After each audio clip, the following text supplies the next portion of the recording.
His situation seemed hopeless. Looking down, his lungs began to burn again.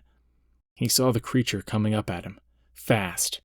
In the darkness of the deeper water, he saw the swishing back and forth of its body, which efficiently powered and propelled the creature toward him. Then it rotated 180 degrees, so that the hooked triangle dorsals lined up with Mykal. The 5 fins were on the length of the one serpent. Each fin was the size of both of his hands put together. The tail swished, propelling the body of the beast. Yes, it meant to flay him, slice him up into people fillets and steaks. As the first dorsal cut into his thigh, Mykal kicked out with his left leg, trying to move out of the way. Pushing off of the massive creature, he once again breached the surface, filling his lungs with air, and looked for land. Seeing the sand of the beach, he immediately raced toward the shore, his one chance at surviving this horror. He kicked his legs, his arms pinwheeled through the water, and he turned his head from side to side occasionally to take in breaths. Ahead were groups of more fins above the water, at least 20.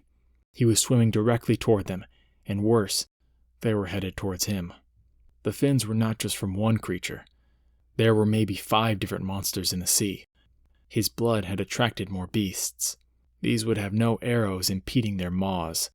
Nightmare images flooded his mind, keeping him from focusing his little energy left on swimming.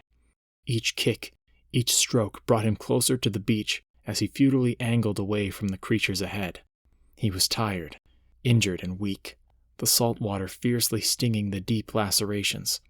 He screamed as he swam, screamed from the pain, screamed hoping someone heard, screamed because it was the only thing he could still do other than swim for his life. There were too many of them. They were too fast. He would never make it. He felt the rise of a big wave pick him up.